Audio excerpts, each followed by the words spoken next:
Kill Boko Haram. You're a Muslim, you're a target. If you're a Christian, you're a target. They slaughter people like animals. Your wife, she... captured by Boko Haram. We just got word that the Mi-24 Hind is going on operation for air support. I want to fight for my country.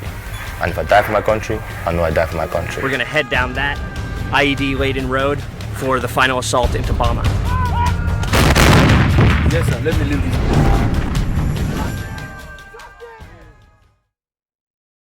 I'm in Nigeria. It's one of the wealthiest countries in Africa, but since 2009, it's been facing an insurrection in the north from a group called Boko Haram. I traveled to Nigeria to embed with the country's army as it ramped up its fight against Boko Haram. As the only journalist on the front lines, I arrived at a unit located less than a kilometer away from enemy forces. As we settled in for our first night in country, we quickly discovered how frequently this unit engages in combat. For me, the first indication that there's enemy activity is, or that there's a threat detected, is I hear one of these guns shooting a shell. So you do this every night, pretty much? Every night. So they just blasted off a 122 millimeter shell. They shot it, I think you said, almost 9 kilometers downrange into enemy territory.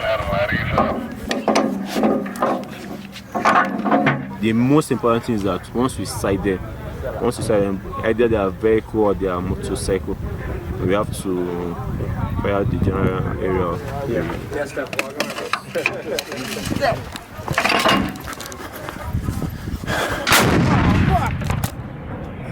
It's very effective, yes? Very, very effective. Scared me. Nigeria is almost equally divided along religious lines. The country's southern region is predominantly Christian and is home to oil and a thriving economy. The north of the country, on the other hand, has a majority Muslim population. With minimal natural resources, the north is extremely poor. Couple that with the lack of government presence, and it's become a breeding ground for the rise of radical Islam. In 2002, Muslim cleric Muhammad Yusuf founded the group Boko Haram. The name loosely translates to Western education is forbidden. So Muhammad Yusuf, the founder, grew up right over there. Yes. And then his mosque is right here. Yeah. And so this is literally where Boko Haram started. Yes. And you know, most of these young men ended up killing their parents. What? Their parents, their families, their friends. They have a list. They go one after another. In 2009, after Nigerian security forces killed Yusuf, his deputy, the more radical Abu Bakar Shekau, took over the group and violence increased exponentially.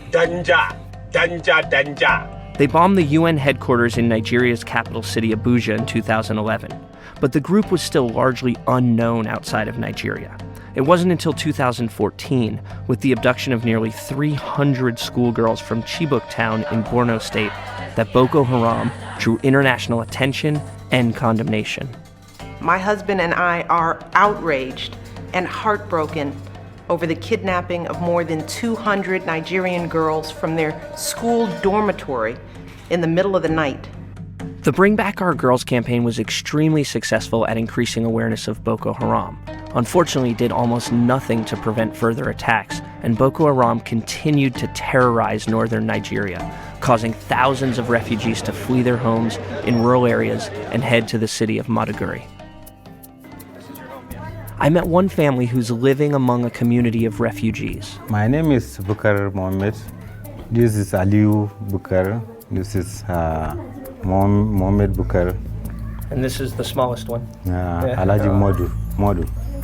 Mohammed. Bukar's entire family was abducted by Boko Haram. They managed to escape by fleeing into the bush. I had a gunshot. I said, what? I was thinking maybe soldiers, armies now. So the gunshot was too much. I said, no, this thing not be an army. When you left for Niger and they were in Damasak, they were captured by Boko Haram? Yeah, they were captured by Boko Haram. Right. And your wife, she was detained along with many other women? With all the other women in one house? Yes. To mun sati kusan uku a hannunsu sai suka ce to ku tafi yau, wanda zai tafi ya tafi, wanda zai iya zama ya zauna. To mun shiga jeji muna gudu ma suka fara harbi mu da bindiga jeji din. Muna gudu muka je kan iyaka din. Sai sojoji Nijar su ma sun fito sun zo suna ce tunda an kore ku mu ba za mu kiku ba. And your son, they sent to training camp? Oh yes, training camp.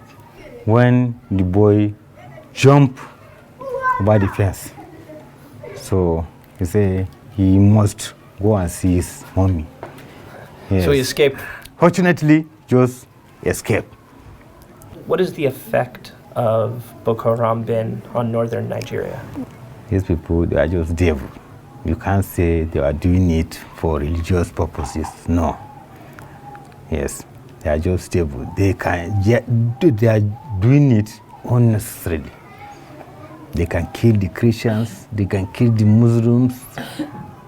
They can just doing it anyhow. You said that things are difficult for you now. You're having trouble sleeping, and you said you're not thinking. No, it's true. It's true, because I've been thinking of how they came and disturbed me from where I'm living. I've been drinking. It's only my brothers that can help me eating food. You know, it's not easy. It's not easy. It's not easy. That. Yes. Outside, I met Elijah, who was also a victim of Boko Haram. So these people came inside two vans around the side, and beneath were bombs. So one of the bombs erupted and killed so many children like this. After the first bomb, some of my children, my child and some of his colleagues, they all run to rescue the victims of that bomb blast. So as a result of them withdrawing or evacuating the dead bodies, the second bomb erupted and killed almost all of them. We lost up to 35 youths. Including your son? Including my son. And why did Boko Haram attack this area? They attacked because they targeted populations. They are targeting populations, gatherings of people. Right. Wherever there is a crowd, that's their target. You said many of these children here, their families are victims? Most of them, they are victims of Boko Haram because some of their families has been displaced from various villages. If you're a Muslim, you're a target. If you're a Christian, you're a target. They slaughter people like animals, which is not part of Islamic doctrine. Yeah. During the day, there's a ton of street life in Maiduguri. There's people in the market, school kids, all that stuff. You have to remember you're in an active conflict zone. So come dusk, like 6:30 or 7 o'clock at night, the streets empty out and everybody has to be in their homes because of this 7 p.m. curfew that's been instituted. On our way back from speaking with Elijah, we stopped at a local market to buy goods. It felt safe, but 2 days after our visit here, a Boko Haram suicide bombing killed 54 people. Because of the security situation in the entire region, President Goodluck Jonathan declared a national state of emergency. In an unprecedented and highly criticized move, he delayed the national elections scheduled for this past February. The president believed if he destroyed Boko Haram, his election victory was assured. This belief led to a massive escalation of force, combining troops from Niger, Cameroon, and Chad. And, even that time-honored African conflict tradition, the use of private military contractors. Collectively, with the Nigerian army, they would try to end the war against Boko Haram. So formerly this, what appears to be abandoned building, was the departure lounge of the Maiduguri airport before Boko Haram seized this town, and basically no civilian flights have gone out of here in 2 years. Now it's become the ammo supply point, the logistical hub for the Nigerian army, and they're actually going to make their departure from here into the areas that are still controlled by Boko Haram. I had the opportunity to sit down with Private Jeremiah Friday, who's stationed at the de facto staging base at the Maiduguri airport. Jerry, as his squad mates call him, is a proud ranger in the 72nd Paratroop Unit based out of Makudi in Benue State. Along with 300 of his fellow soldiers, he's preparing for war. Jerry, how do you feel about the effort against Boko Haram? Do you think this is important? Yeah, we need to come here. so that we can settle the peace, because the innocent have been dying. They have been killing the innocent. So people have run away from their homes, make them homeless. Those that are in school, they make them run away from school. The business, no business no anymore. You feel good about going after Boko Haram? Yeah, I want to fight for my country. And if I die for my country, I know I die for my country. When the Boko Haram started, they were like burning churches. So people thought they were Muslims. What are these people? They fight the Christian, they fight the Muslim. So nobody know about them. We believe they are devils. They don't have heart. So they are not Christian. To me, they are not Muslim. And here in your unit, you have Muslims and Christians, right? Yeah. We love each other. The Muslim pray, the Christian sit around, watch them as per body, no problem. The Muslim and the Christian, we are all good. We are friends, brothers. We pray together. The Muslim go to mosque, the Christian go to church. We pray finish, we'll come back to Musta parade. Everybody's fine, no problem. I saw you doing the bench press the other day. Wow. Yeah, just do you have to train, right? Yeah. You have to be ready. Train hard, fight easy. Yeah. So I believe when I train hard, I'll fight easy. And when you train hard, you bleed less during the wartime. While Private Friday's platoon was preparing for an offensive, we got word that a Nigerian outpost was attacked by Boko Haram, and there were 2 wounded soldiers who needed medevac. We hopped a ride to join one forward unit tasked with defending the front line in the city of Kundaga. Their location was 35 kilometers from Maiduguri, at the very edge of the conflict where no journalist had previously been allowed.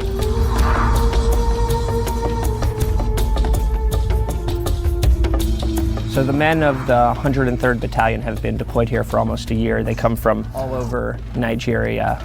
This particular fire base, it's basically loaded with ammunition and weapons. You can see even here behind me, this is where somebody sleeps among these ammo containers, and that's because this is the very front line of the fight against Boko Haram. This particular fire base has been attacked 13 times, most recently just last week. But the guys here are very proud of the fact that this village has never been overrun since they've been deployed here. And they've suffered only a single combat loss, and that's when one of their fellow soldiers was shot in the head and killed by a sniper right over the wall. Let them come. If they come now, you see what will happen. Ooh, ta ta ta ta ta ta ta ta ta. Kick their ass. We'll kick their fucking ass, motherfuckers. Cut them. I have my commando knife. I slaughter Boko Haram with this. I used to slaughter them with this. When I get them, I slaughter them. The formation that they're using to push into Boko Haram territory is an arrowhead formation. So the rest of the forces flank out in this direction, and at the very tip is this T-72 tank and these trenches, these 4-foot deep trenches that are dug behind me.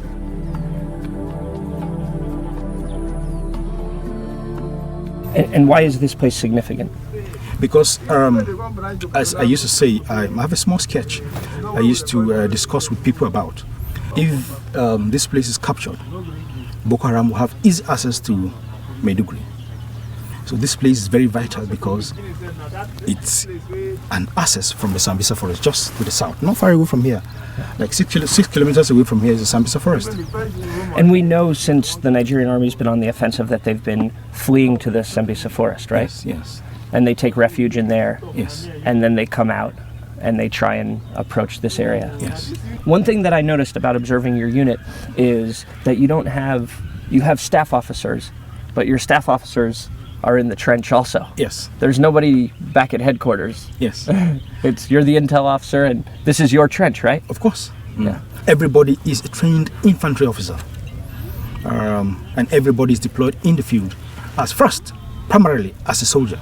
Yeah, this is your office in many ways. Yes. You have a tent over there where you keep your things. Yes. But primarily you sleep and live here. Yeah, of course. Oh, you sleep right here. I put my camp bed here, I sleep here.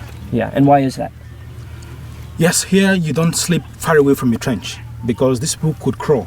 When they crawl, they come close to your trench and begin to engage you. So you have to be close enough. There is a bigger sentry there that observes the activities of the night. Yes. Those ones do not sleep. Absolutely. They have 2-hour shift. After 2 hours, another person comes in. But you have to be here so that once you hear any firing, you dash in and then you return fire.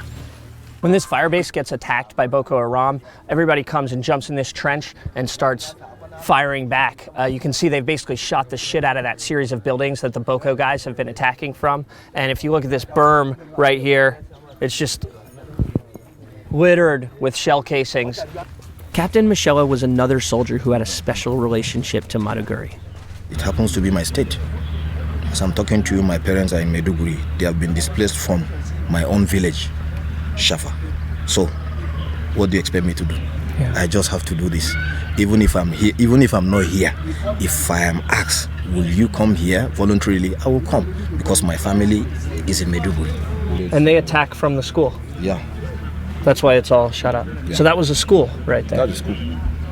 How do you ever think about like, oh my God, we're shooting at a school? You don't think of that one because you only think of what the enemy can do and you don't allow them to get to you. Yeah. Because once you allow them to overrun you, then things will get worse. Over 20 different attacks and I believe over 1,000 Boko Harams died here. You've killed over 1,000 Boko Haram here? Different attacks, yeah. That's incredible. Yeah. We will protect wherever we are deployed with our lives. Here, every soldier is ready to die defending this ground. Here. And here we live, we are one family here.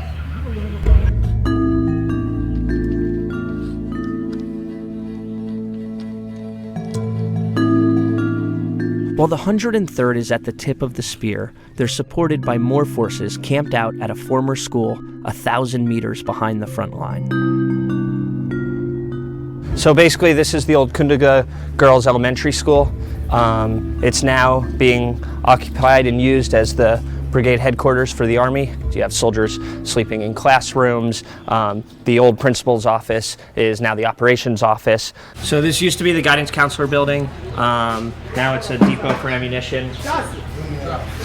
RPG rounds laying around. So this one's the old mathematics lab. You can see this is where the students used to stay and study. Still says mathematics and ratio on the board. And you can see this whole place is just bombed out. Two schools that used to be places of learning and education had now become graveyards.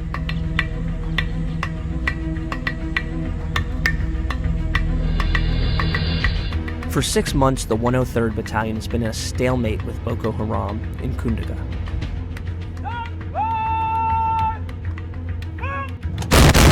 Other advances have pushed the remaining Boko Haram fighters to a defensive position in the city of Bama, one of the last strongholds of Boko Haram. Despite 3 failed attempts, the 103rd is making a final advance on the city. The combat started 24 hours prior to the ground assault. With a kill zone of 100 meters, each shell was eliminating all life within the size of a football field. The thing to remember is that this isn't a practice range. The front is right there. The next objective, Bama, is right there. And they're lobbing these 155 high explosive howitzer shells 13 miles downrange into enemy territory. After bombarding the enemy for hours on the eve of the ground invasion, the soldiers made a ceremonial toast, knowing that for some of them, it could be their last. You would have kept us alive. Father, search our heart. We'll fight again. We'll fight again. It's not by our strength, but it's by your grace. You gave us everything. And what we'll do when we're done, do this.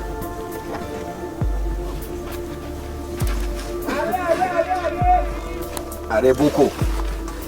You know what it means? Come, let's fuck your eyes. You know what it means? No. That means you adhere to the prayers that we're taking. Very nice. And now you are free to cheers. Very well said. Cheers. It's better life. It's better life. Ati. Focus! Ati. Okay, sir. Come. Yes, sir. Let me leave this place for you. Something! Amphibian! Get out from here! You're my godfather. It's about midnight. on the front lines. Soldiers are relaxed.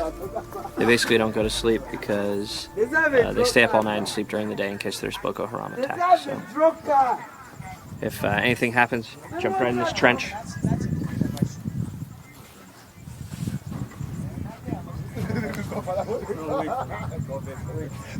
That's it. That's life on the front lines. My aim is to keep Boko Haram.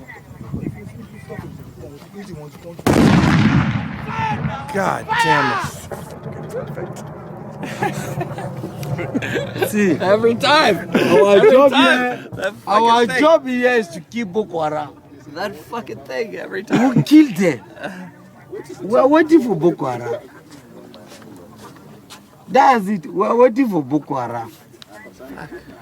Kill. That's the only thing I know is to kill. Kill Boko Haram. It's 5 a.m. before one of the advanced movements forward into Boko Haram territory, and the guys are doing a church service prior to the operation.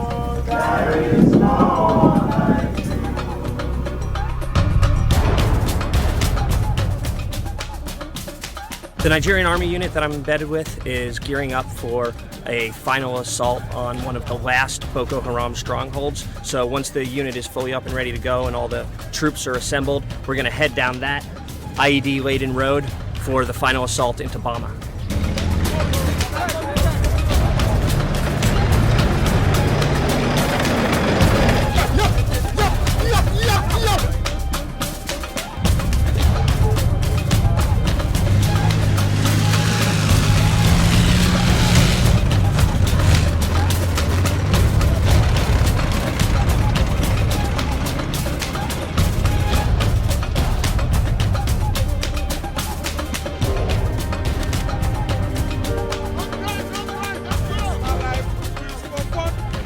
We're on a patrol in a queue of about 300 to 400 soldiers moving towards Bama. These guys are on a foot patrol. They're staying in one line with some tanks at the front and some support vehicles at the back because the road's supposed to be lined with IEDs, so it's safer than sort of flanking out in a tactical direction.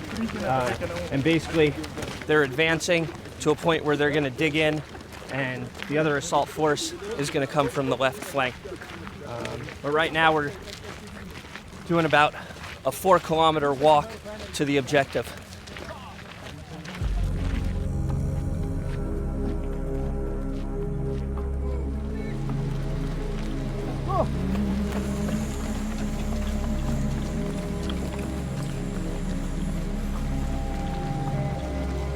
You can see all of these villages to my left and right, which used to be fully occupied, and now they're shot out and abandoned.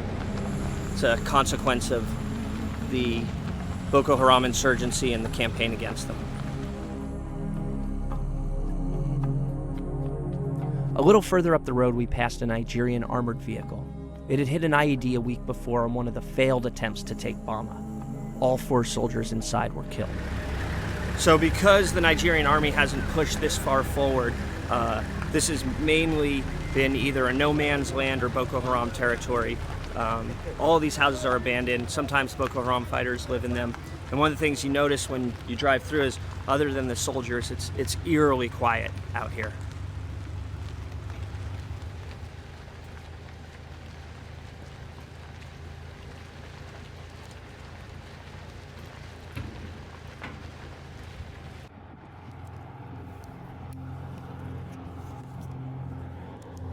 In the middle of the road right there is the EOD, the Explosive Ordnance Disposal Officer from the 103rd Battalion. They found a divot in the middle of the road that they're now probing with sticks to see if it's an IED. Shitty part is that we just rolled right over that divot in our convoy.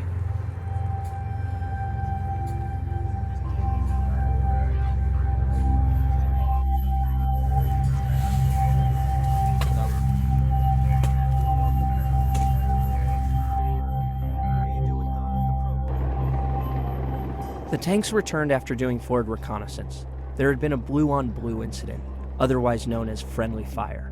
Apparently 2 soldiers had been killed when the fire force approaching from the left flank had mistaken another unit for Boko Haram. The invasion of Bama was stalled. The 103rd was ordered to spread out and hold their position. They dug in and prepared for a night in the bush.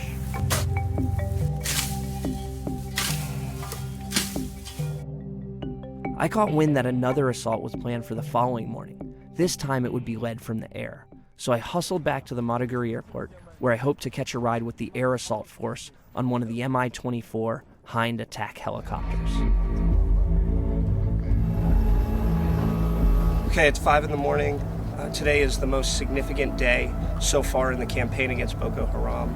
This morning starts the invasion of Bama. So I'm going to be in one of the attack helicopters, the Mi-24. That's going to commence the attack, after which the ground forces are going to move in and attempt to rout Boko Haram from the city of Bama.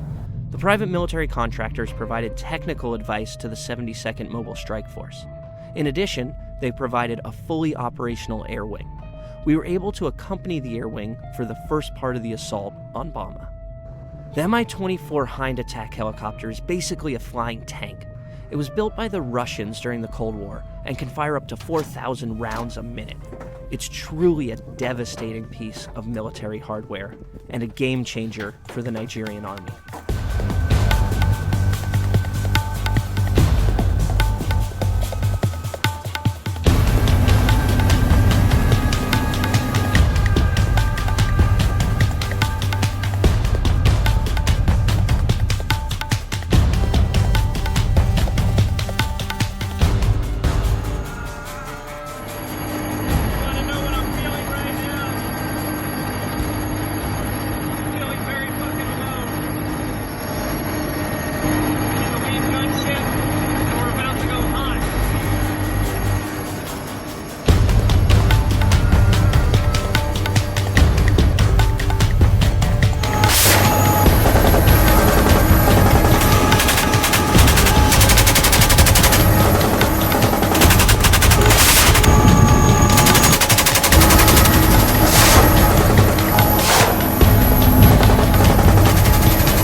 After 2 hours, the helicopter assault team returned to base.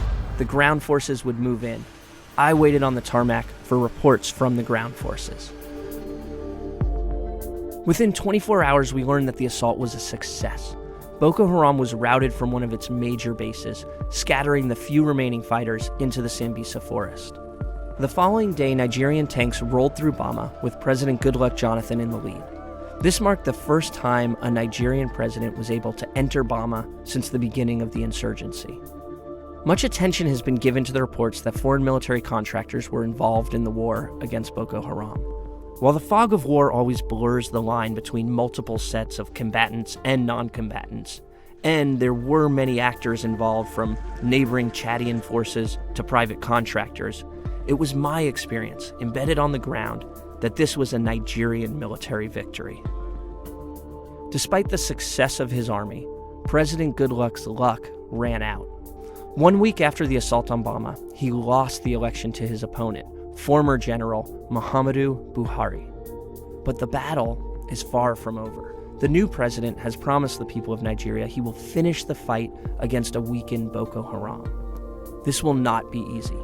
The next stage of combat is likely a complicated counterinsurgency battle, an unconventional fight against an unconventional enemy.